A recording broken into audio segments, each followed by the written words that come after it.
Good morning प्रिय विद्यार्थियों, कैसे हो आप। Naveen senior secondary school Gangapur city की ऑनलाइन क्लासों में पुनः एक बार आप सभी विद्यार्थियों का बहुत बहुत हार्दिक अभिनंदन है।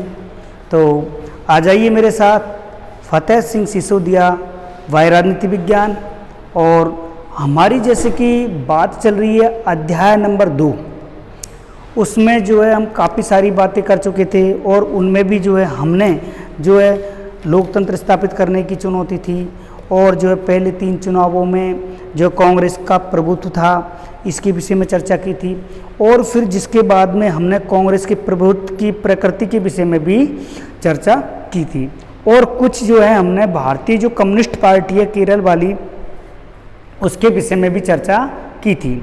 और बाकी जो है अब हमारी जो कुछ पार्टियां हैं, कुछ राजनीतिक पार्टियां हैं, उनके विषय में हम चर्चा करते हैं। तो उनमें हम जो है सबसे पहले भारतीय कम्युनिस्ट पार्टी की बात की थी हमने, अब भारतीय जनसंघ है उसकी बात करते हैं, और जनसंघ के बाद में जो और भी ऐसी स्वतंत्र पार्टी वगैरह है, ऐसी पार्टियां आएगी तो उनका हमें यहाँ जो है विस्तार से विवेचन करना है, क्योंकि भाई देखो पॉलिटिक्स के विद्यार्थी है, और पॉलिटिक्स के विद्यार्थी होने के साथ साथ हमें जितनी भी राजनीतिक पार्टी है उनकी तो जो जानकारी रखनी है, उनके विषय में जानना भी है कि भाई जो ये राजनीतिक पार्टियां है कब तो ये बनी थी, कब इनका जो है कौन संस्थापक था, और उनकी क्या विचारधाराएं थी, क्या क्या जो विचारधाराएं थी उनको लेकर के इन्होंने जो अपनी स्वतंत्र पार्टी की स्थापना की थी। स्वतंत्र पार्टी से मतलब यहाँ पर एक स्वतंत्र पार्टी अलग आएगी, हम यह मतलब अपनी एक जो पार्टी की स्थापना यानी एक दल की स्थापना की थी उससे, है ना। तो अब जो है हम चर्चा करते हैं हमारी जो भारतीय जनसंघ है इसके विषय में। तो देखो आप सबको विदित है कि भाई जो राष्ट्रीय कांग्रेस है उसकी स्थापना, भारतीय जो राष्ट्रीय कांग्रेस है उसकी स्थापना तो 1885 में हो चुकी थी। अब वो लगातार है जो एक छत्र राज करती आ रही थी, और जैसे भारत स्वतंत्र हो गया था, अब भारत स्वतंत्र होने के बाद में जब हमारे यहाँ लोकतंत्र स्थापित किया जा रहा था तो उस समय कई सारी अनेक छोटे छोटे दल भी थे जो अस्तित्व में आ चुके थे, उनकी सबकी विचारधाराएं अलग अलग थी। ऐसी स्थिति में यहाँ पर जो एक संघ है जनसंघ वो उभर कर सामने आता है। उसका जो जनसंघ है उसकी स्थापना के विषय में पढ़ेंगे, भाई इसकी स्थापना करने वाले कौन थे, इसकी स्थापना क्या है, और इसकी स्थापना के पीछे इनकी विचारधाराएं जो क्या क्या विचारधाराएं है। तो आ जाइए मेरे साथ हम चर्चा करते हैं भारतीय जनसंघ के विषय में। तो देखो भारतीय जनसंघ है उसका गठन, एक तो पहले हम कहानी टाइप में सुन लेते हैं ना, फिर उसके बाद में जो हम विस्तार से चर्चा करेंगे। भारतीय जनसंघ है इसकी स्थापना 1951 में, यानी कि भारत स्वतंत्र हो गया था उसके बाद 1951 में पंडित श्यामा प्रसाद मुखर्जी के द्वारा की गई थी। जो इनकी एक विचारधारा थी कि भाई इनकी जो विचारधारा थी उसमें इन्होंने क्या विचारधारा थी, एक तो इनका लगाव था जो हिंदुत्व की तरफ अधिक था, यानी कि जिसे कि RSS बोलते हैं ना, उसकी तरफ इनका रुझान था, और आज भी इसको जो है आज अलग रूप में पार्टी है, उसका जो रुझान है एक हिंदुत्व पार्टी के रूप में ही इसको जाना जाता है। तो इसमें देखो जनसंघ की जो अपनी एक विचारधारा थी, अपना एक कार्यक्रम था, और उस कार्यक्रम और विचारधारा में जो बाकी दल थे उनसे भिन्न थे।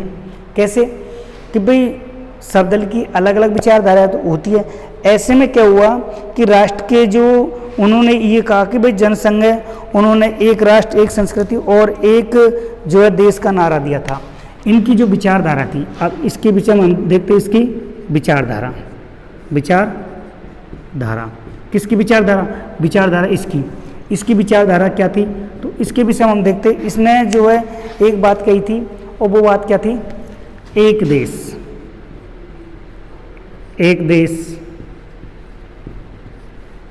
फिर चलो नंबरिंग नहीं लगाएंगे हम, है ना, नंबरिंग नहीं लगाएंगे। एक देश एक राष्ट्र, एक देश एक राष्ट्र, एक संस्कृति,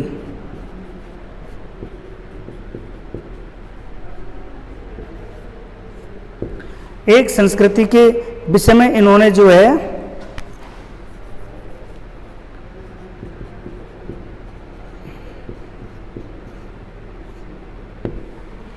एक देश एक राष्ट्र एक संस्कृति, इनकी विचारधारा थी और उन्होंने जो है इस पे जोर दिया था।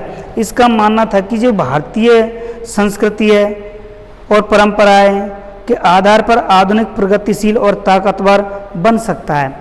इन्होंने कहा था कि भाई ये इस विचारधारा में थी कि जो भारत संघ है उसका दो बंटवारा, दो हिस्से हो गए थे, एक तो होता पाकिस्तान, एक हुआ था हिंदुस्तान, और पाकिस्तान में दो हो गए थे, एक पूर्वी पाकिस्तान, एक जो है पश्चिमी पाकिस्तान।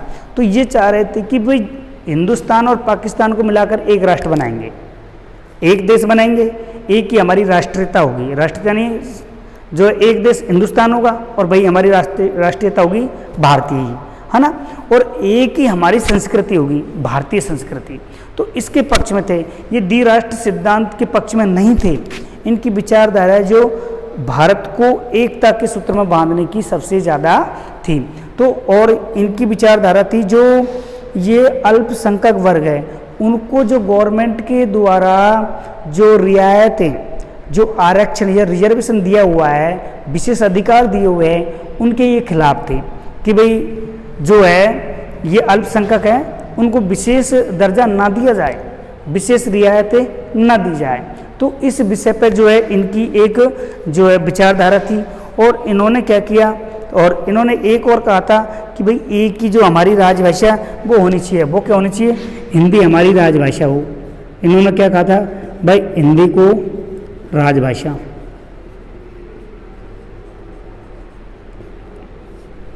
हिंदी को उन्होंने राजभाषा मानने की वकालत की थी कि भाई एक ही देश होगा, एक राष्ट्र होगा, एक राष्ट्र की एक संस्कृति होगी, और हम उस राष्ट्र के जो एक ही भाषा होगी वो होगी हिंदी भाषा।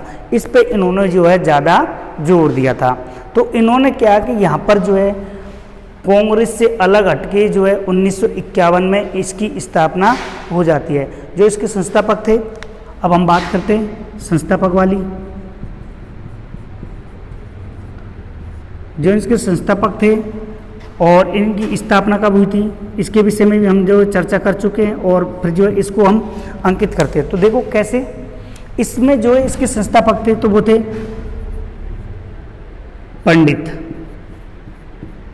पंडित श्यामा प्रसाद मुखर्जी।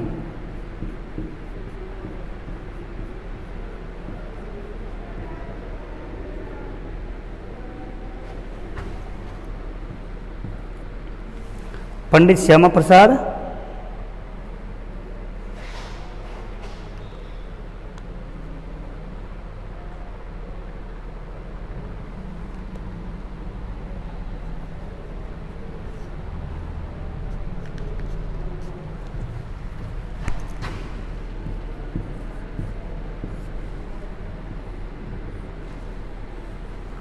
(1951) में इसकी स्थापना हुई थी।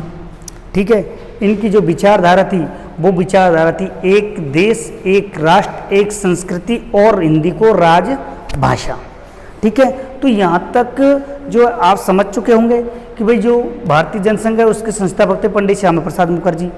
उनकी स्थापना 1951 में हुई थी और इनकी जो विचारधारा थी वो थी एक देश एक राष्ट्र एक संस्कृति और हिंदी को राजभाषा का जो है दर्जा दिया जाए। तो इसके विषय में हम चर्चा करते हैं। देखो, भारतीय जनसंघ का जो गठन 1951 में हुआ था और श्यामा प्रसाद मुखर्जी है इसके जो है संस्थापक या अध्यक्ष थे।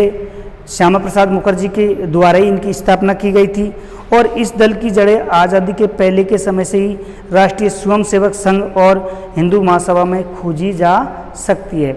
यानी कि आज़ादी के पहले भी जो है आरएसएस हिंदू जो महासभा है उसकी जो सक्रिय संघ है राष्ट्रीय स्वयंसेवक संघ या हिंदुत्व के साथ इनके लगाव देखे जा सकते हैं, है ना।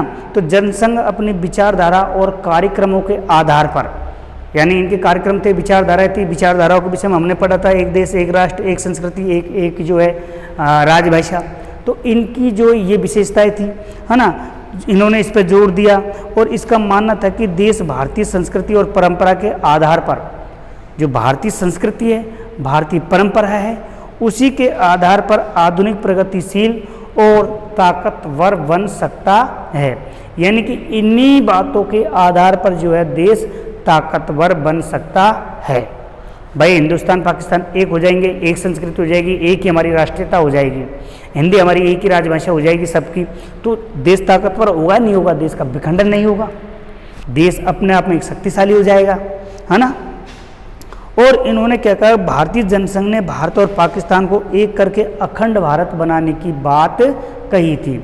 जो भारतीय जनसंघ है उसने कहा था कि भाई जो हिंदुस्तान और पाकिस्तान जो देश बनाए गए हैं उनको जो है एक करके जो अखंड भारत की हम स्थापना करेंगे। ये जो इनकी विचारधारा थी, किनकी, जो जनसंघ वालों की, यानी कि पंडित श्यामा प्रसाद मुखर्जी है उनकी, है ना। तो इन्होंने क्या किया कि भाई अंग्रेजों को हटाकर हिंदी की राजभाषा बनाने का जो है वकालत की थी। अब हमारे हिंदुस्तान जो संविधान था उसमें हमने हमारी हिंदी के साथ में जो है 15 साल के लिए अंग्रेजी को भी लागू किया था कि भाई जो राजकीय कार्य होंगे वो हिंदी के साथ साथ अंग्रेजी के भी होंगे। तो यहाँ पर जो भारतीय जनसंघ है वो बिल्कुल अंग्रेजी का विरोध करते हैं और यहाँ पर जो हिंदी को अपनी राजभाषा बनाने की पुरजोर वकालत यहाँ पर करते हैं। तो इन्होंने क्या किया, राजभाषा बनाने के आंदोलन में यह पार्टी सबसे आगे थी, यानी कि हिंदी को जो राजभाषा बनाने के लिए आंदोलन किया जा रहा था। देश में कई जगह राज्यों में ये मांगे चल रही थी कि भाई अंग्रेजी को हटा दिया जाए और हिंदी को जो है हिंदुस्तान की राजभाषा का दर्जा दे दिया जाए, बना दिया जाए। तो इसमें जो ये पार्टी थी जनसंघ, ये प्रमुख पार्टी है जो उभर कर सामने आ रही थी, है ना। तो इन्होंने क्या किया, इसने धार्मिक और सांस्कृतिक जो अल्पसंख्यक थे उनको रियायतें देने की बात का भी विरोध किया था। अब धार्मिक अल्पसंख्यक जो है यहाँ शब्द आया एक, धार्मिक अल्पसंख्यक, सांस्कृतिक अल्पसंख्यक है, इसमें धार्मिक और सांस्कृतिक अल्पसंख्यक।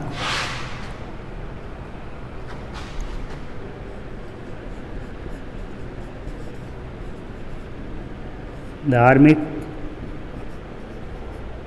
और सांस्कृतिक,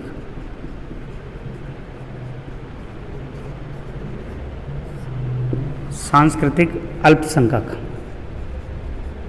अब इसके विषय में हम चर्चा करेंगे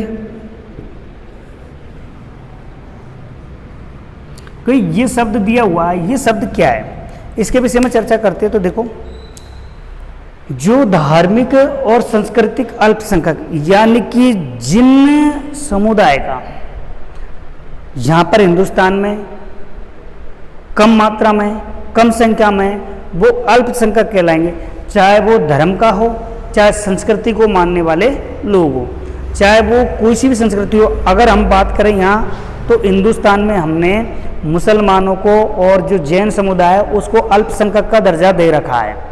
तो ऐसे में क्या कि उनको अल्पसंख्यक का विशेष दर्जा दे रखा है कि भाई ये कम संख्या में है, इनका प्रतिनिधित्व भी कम आता है और जो इनके कैंडिडेट है वो चुनकर भी जो हमारी संसद में कम जाते हैं, राज्य विधानसभाओं में कम जाते हैं। तो इनको जो आरक्षित सीट दे दी जाए, विशेष दर्जा दे दिया जाए कि जिससे कि ये अन्य जो समुदाय है उनके मुकाबला कर सके, उनके बराबरी पर आकर के बैठ सके, है ना। तो हमारे जो संविधानविद थे उन्होंने क्या किया, इन अल्पसंख्यकों को एक विशेष रियायत दे दी गई थी जिसके तहत वो है अपने जो कोटा था उसकी पूर्ति करते थे।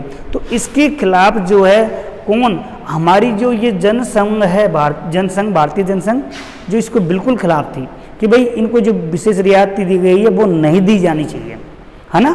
तो ये बात इनके मन में थी। और चीन ने 1964 में अपना आणविक परीक्षण किया था। इसके बाद से जनसंघ में लगातार इस बात की पैरोकारी की कि भारत भी अपने आणविक हथियार तैयार करे।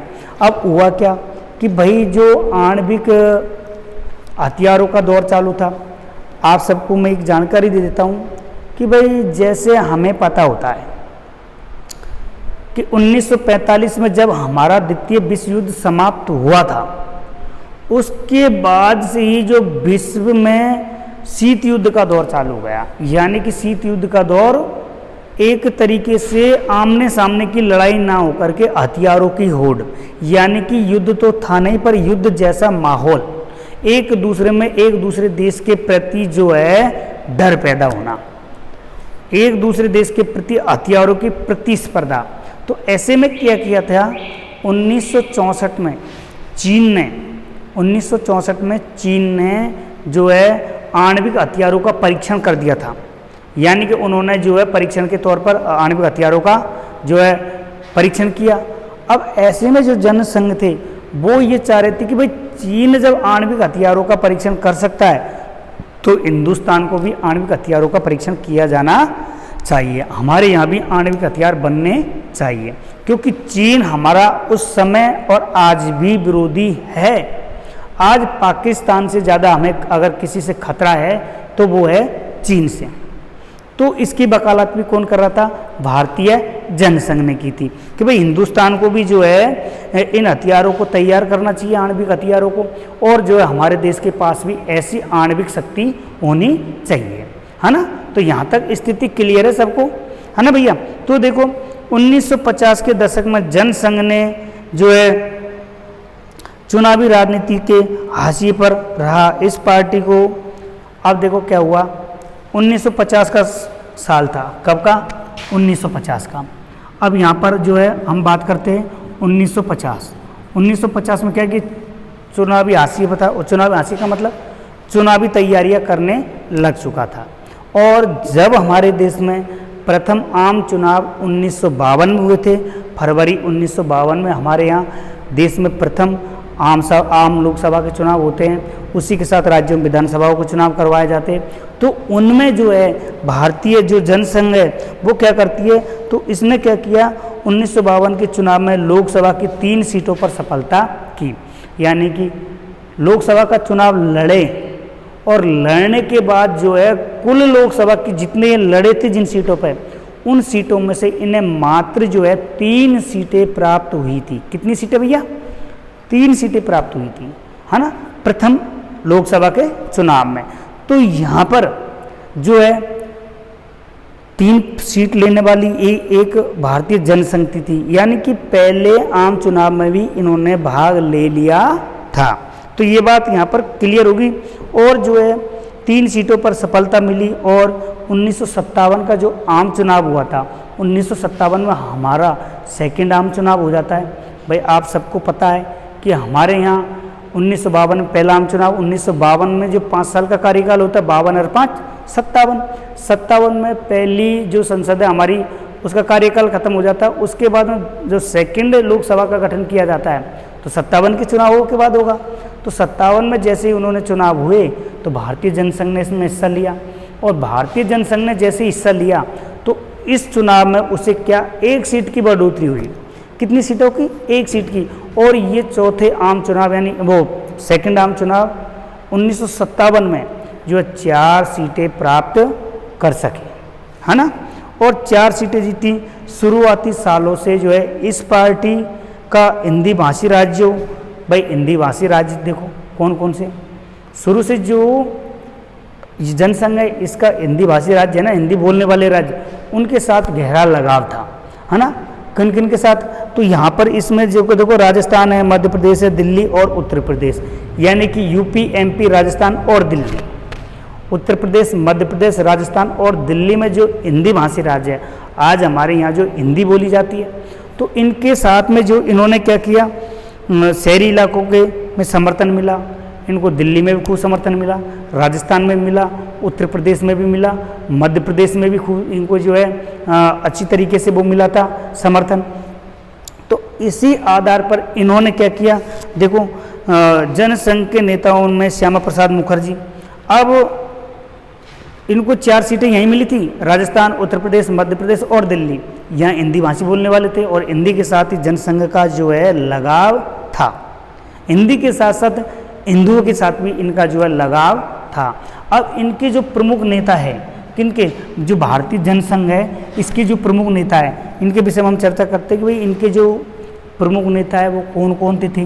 एक तो हमें मालूम है कि भाई पंडित जो है श्यामा प्रसाद मुखर्जी है। अब इसमें देखते हैं कि प्रमुख नेता जिन्होंने इस पार्टी को जो है आगे बढ़ाया, और आगे बढ़ाने के साथ साथ में जो है इन्होंने क्या किया, इस पार्टी की अगुवाई भी की, है ना। और इस पार्टी के जो कद्दार नेता है उनमें ये माने जाते, कद्दार यानी गद्दार नहीं, कद्दार। ओके, तो इसमें देखो श्यामा प्रसाद मुखर्जी यही है, दीनदयाल उपाध्याय जी भी यही है, बलराज माधव के नाम शामिल है, यानी कि श्यामा प्रसाद मुखर्जी पहले इसमें आएंगे, श्यामा प्रसाद मुखर्जी,